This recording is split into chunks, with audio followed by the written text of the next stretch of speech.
सबसे पहले तो आज एक खास दिन है और शायद आप सभी लोग जानते होंगे क्योंकि नौजवान युवाओं के लिए एक खास मैसेज देकर गए थे भगत सिंह कि नौजवान युवाओं जितने भी साथी हैं, चाहे सदियां बीतती जाएं, दशक बदलते जाएं, और इस मातृभूमि के प्रति कि इसमें जब वो कर्म करें तो ऐसे करें कि वो देश हित में हो। भगत सिंह तो हमारे बीच में नहीं है, लेकिन उनके विचार आज भी हमारे बीच में हैं और कहीं ना कहीं नौजवान साथी उनके विचारों से बहुत ज्यादा प्रभावित रहते हैं। और मैं बहुत बार ये फील करती हूँ कि महात्मा गांधी के फॉलोअर्स उतने अब यंग लोग नहीं रहे जितने कि भगत सिंह के फॉलोअर्स हैं, भगत सिंह के फैन हैं। बहुत अच्छी बात है, लेकिन ऐसा नहीं महात्मा पीछे छोड़ सके। हमारी तो आज की शुरुआत भी महात्मा गांधी के काल से होनी है। फिर भी आज एक विशेष दिन है।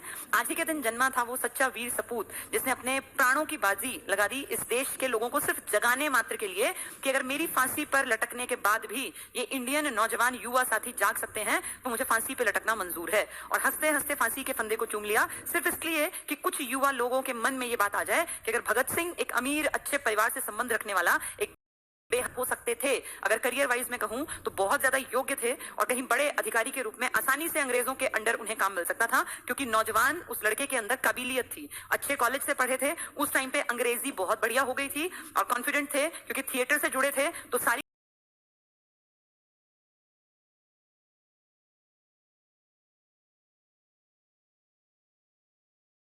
चीजों में उन्होंने अपनी सबसे पहली प्रायोरिटी में रखा। जब घर वालों ने कहा, सोसाइटी का दबाव आया कि इतने अच्छे रिश्ते आ रहे हैं परिवार में, क्योंकि लड़का बहुत अच्छा था, हट्टा कट्टा, देखने में सुंदर, स्मार्ट, हैंडसम, उस टाइम के मोस्ट एलिजिबल बैचलर्स में भगत सिंह का नाम था। लेकिन भगत सिंह को दिखता था कि भाई मैं एक शादी करने के बाद जो एक जिम्मेदारी होनी चाहिए उसको निभा नहीं पाऊंगा, इसलिए उन्होंने शादी को बिल्कुल दरकिनार कर दिया और कहा कि मेरा लड़ता, और कितनी ही बार मुझे दुख सहना पड़े, परेशानियों का सामना करना पड़े, लेकिन मैं लड़ता रहूंगा। और फाइनली भगत सिंह अपने पूरे जीवन भर जितना भी उनकी सांसें चली, छोटी सी लाइफ टाइम में इतना क्वालिटी जीवन वो जी के गए कि आज हर नौजवान चाहता है कि भगत सिंह के सपनों पे हम लोग समझते हैं। क्यों लोग चाहते हैं कि उनका बेटा जो है भगत सिंह जैसे कैरेक्टर का बने? क्योंकि भगत सिंह में कुछ ऐसा था युवाओं में हो, उनकी जो दूरदर्शिता थी, उनका जो विजन था, वो सच में एग्जाम्पल था कि कैसे कोई इतनी यंग एज में इतना ज्यादा ज्ञान हासिल कर सकता है। कितनी किताबें पढ़ डाली थी उस छोटी सी एज में। अब हमारे लिए देखें तो मेरे लिए तो बच्चे के समान ही था कि इतनी छोटी सी एज में उस लड़के ने कितना ज्ञान हासिल किया। इंडियन नहीं, इंडियन हिस्ट्री कल्चर तो पढ़ा ही पढ़ा, विदेशी दुनिया भर के देशों ने कैसे कैसे क्रांतियां की, कैसे विद्रोहों ने क्रांति का रूप लिया और कैसे बड़ी बड़ी ताकतों को उखाड़ फेंका अपनी भूमि पर से। ये सब पढ़ पढ़ के उनके विचार बनने लगे और वो लड़का अपने विचारों के कारण आज जाना जाता है। ऐसा नहीं है कि उन्होंने बहुत लंबा जीवन काल देखा और मैच्योरिटी उनके अंदर आई, नहीं, वो जिस एज में चले गए थे उस एज को तो हम लोग ये मानते हैं कि अडल्टहुड में भी नहीं पहुंचता इंसान ढंग से। किशोरावस्था में वो उनकी जो लाइफ थी वो एक अपने आप में उदाहरण थी कि कितने अच्छे जज्बात थे, कितना ज्यादा अपनी लाइफ को उन्होंने डिवोट कर दिया सिर्फ और सिर्फ इस मातृभूमि के लिए। तो हर किसी को भगत सिंह को जानना चाहिए, पढ़ना चाहिए। और भगत सिंह ने तो खास कहा था कि पढ़े लिखे नौजवानों की एक जिम्मेदारी है, एक ड्यूटी बनती है कि देश में अर्थव्यवस्था में क्या चल रहा है, राजनीति में क्या चल रहा है और आप किस इतिहास को बिलोंग करते हैं, ताकि आप अपने आप पे गर्व कर पाए कि हम सच में इंडियन होने के ऊपर गर्व करें। सिर्फ इसलिए नहीं कि हम इंडियन हैं, अपनी हिस्ट्री को पढ़ो। आज की आपके देश की जो राजनीतिक आधार हैं जिनके ऊपर, और सच में क्या वो आधार स्तंभ आज अपना काम कर रहे हैं या आज राजनेताओं ने उन सब चीजों को दरकिनार करके अपनी मर्जी से अपना देश चलाना, सिस्टम चलाना स्टार्ट कर दिया। जब तक आप नहीं जागेंगे, नौजवान नहीं जागेगा, तब तक देश का जैसा सिस्टम चाहा था ना भगत सिंह ने, वो आएगा नहीं। और कितनी अजीब बात है, उस 23 साल के लड़के को इतनी समझ थी कि उसने उस टाइम पे कह दिया था कि जिस आजादी की कांग्रेस डिमांड कर रही है उसमें सिर्फ आज गोरे अंग्रेज भारत पे राज कर रहे हैं, कल काले चमड़ी वाले जो हम इंडियंस हैं हम राज करेंगे, लेकिन राज करेंगे जैसी नीतियां इनकी हैं ऐसी ही इंडियन लीडर्स बना देंगे। उस टाइम भी बराबरी नहीं आएगी। और भगत सिंह की वो बात कितनी ज्यादा सच्ची है, इसको बड़े बूढ़ों की भाषा में कहूं तो 16 आने सच है वो बात। आज सच में ऐसा ही तो है।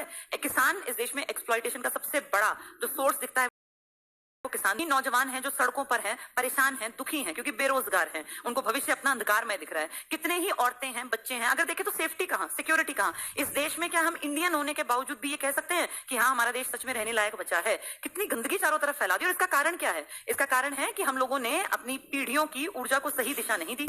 और इसका कारण ये भी तो है ना कि सरकार की नीतियां ऐसी क्यों नहीं बनी कि जो लड़के ये लड़कियां ड्रग्स में और गलत रास्तों पर चल पड़े, इनकी ऊर्जा को सही युवा जो अपना रास्ता भटक गए हैं, इसका सबसे बड़ा कारण तो ये क्योंकि इनको रास्ता दिखाई नहीं। जब कुछ भी नहीं दिखेगा तो गलत बिगड़ना तो बहुत आसान है। आपने टाइमली लोगों को अच्छी शिक्षा, अच्छे उनके अंदर गुण भरने के लिए, अच्छी वैल्यूज क्रिएट करने के लिए माहौल क्यों नहीं दिया? और क्या ये सरकार की नैतिक जिम्मेदारी नहीं बनती कि स्कूलों में नैतिक शिक्षा रटवाई ना जाए बल्कि सिखाई जाए, बिहेवियरल चेंजेस नौजवानों के अंदर लाए जाएं? लेकिन इन सबसे किसी को कोई मतलब नहीं। कुछ भरते थे, गलत नहीं था, वो होना चाहिए। देश के पास पैसा नहीं होगा तो फिर देश की स्थिति साख खराब हो जाएगी। लेकिन ये गलत है कि देश में सिर्फ और सिर्फ टैक्स लेते रहें और जनता की भलाई के नाम पे कुछ ना करें और चाहे हर चीज को प्राइवेट कर दें। प्राइवेट वाले आज से 10 साल बाद चाहे आम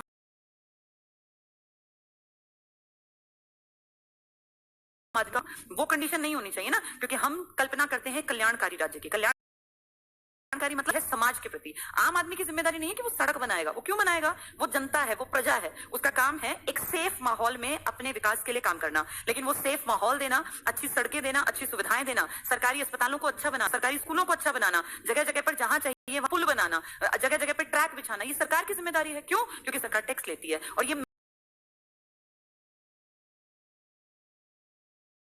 मैंने होल्डर बना देते हैं। हमारे यहाँ बीए, एमए, एमटेक किए हुए लोगों को भी राजनीति के बारे में कुछ नहीं पता। वो कहते हैं हमें इससे क्या लेना देना। ये ना लेना देना वाली ही कंडीशन है कि 70-73 सालों में हमारे देश की ये हालत है। और अभी तो और बिगड़नी है अगर आप लोग नहीं जागे तो। अब टाइम आ गया सच में कि हम सब लोग पढ़े लिखे। भगत सिंह ने भी यही कहा था कि लोगों के अंदर विचार होने चाहिए। विचार होंगे, अगर आपके अंदर विचार है,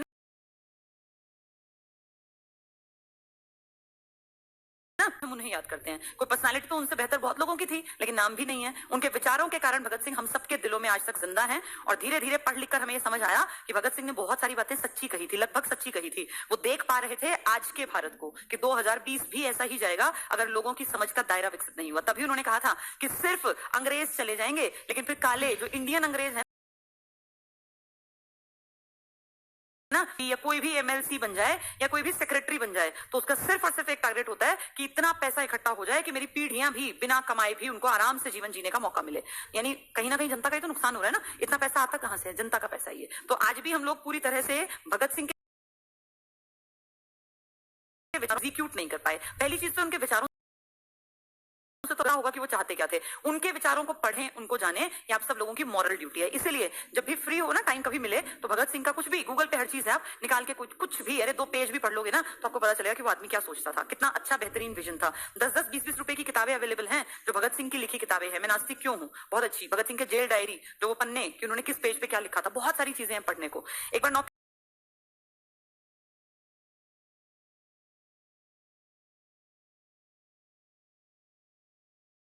ये हमारी जिम्मेदारी है। ठीक है, चलिए भगत सिंह को हम आज डिटेल में भी बातचीत करेंगे, शाम को देखते हैं अगर पॉसिबल हुआ।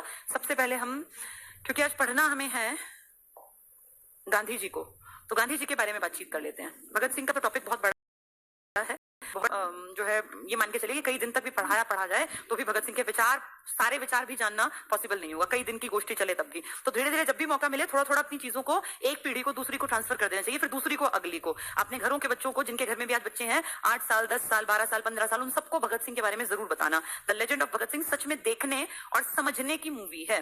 एक बार फिर देख लेना, आज 2-3 घंटे निकाल के 2-2.5 घंटे की मूवी है, दोबारा देखना। कम से कम उन वीरों को इस तरह से श्रद्धांजलि दे दे कि उनके विचारों को दोबारा से सुन लें कि वो क्या सोचते थे, क्या नहीं चाहिए, ताकि वो विचार आपके दिमाग में भी लगातार कौंधते रहे। और विचार मरते नहीं है, वो टाइम पे अपना काम करते रहते हैं। चलिए आज का टॉपिक शुरू करते हैं। आज हम लोगों को जो पढ़ना है ये है महात्मा गांधी, क्योंकि आज शुरू करना था गांधीवादी युग।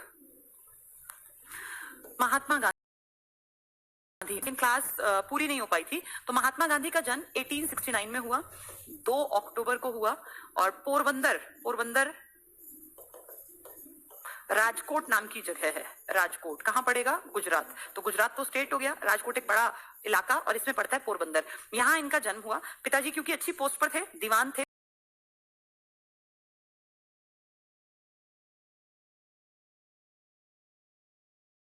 तो अंग्रेजी कोई मतलब कमी या वो नहीं है, ये तो 22 अच्छा था और माहौल बहुत अच्छा था। ऐसे ही सुभाष चंद्र बोस का, ऐसे ही जवाहरलाल नेहरू का। जैसे कुछ क्रांतिकारी हम पढ़ते हैं कि बिल्कुल जीरो से उठे थे, कुछ क्रांतिकारी अच्छे माहौल से थे। इससे कोई फर्क नहीं पड़ता, मेन चीज होती है आप जज्बात कैसे रखते हैं, आपके मन में देश प्रेम की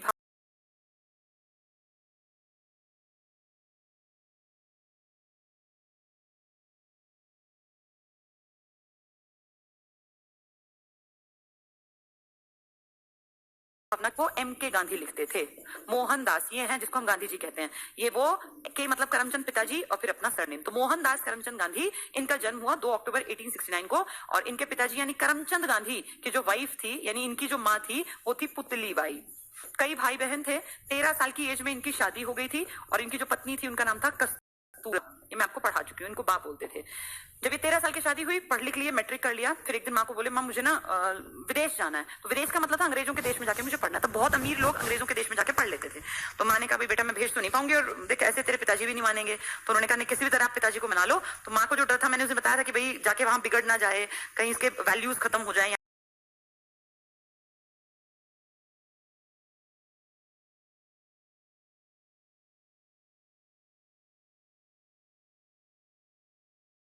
माँ की कसम खाके और अपना बैठ के पानी के जहाज में 19 साल की एज में चले गए लंदन। वहां जाके महात्मा गांधी ने, एक स्टूडेंट है अभी महात्मा गांधी को महात्मा नहीं है, एक ये मान लो कि 19 साल का एक लड़का है जो पढ़ने के लिए यूके आ गया, अंग्रेजों के देश में आ गया, यूनाइटेड किंगडम में। मैंने उस दिन आपको छोटी सी कहानी बताई थी कि कैसे इनकी डिमांड रहती थी, क्योंकि हफ्ते में एक दिन शराब की बोतल मिलती थी, 3 लड़कों को एक बोतल, कि भाई तुम तीनों जो है पार्टी करो, 3-3 करके बांटते थे।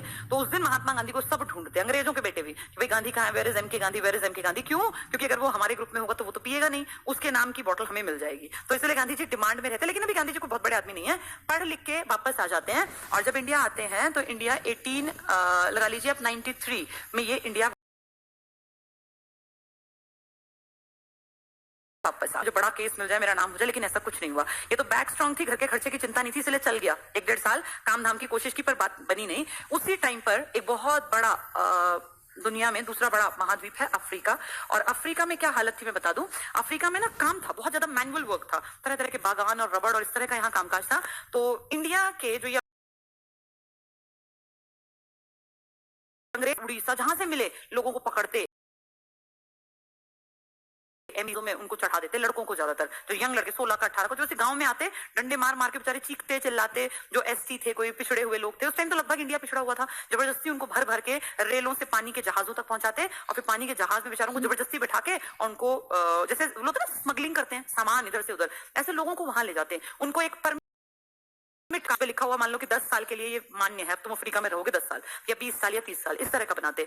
10 साल के लिए मान्य है, तो वो लड़के चले गए यहाँ से।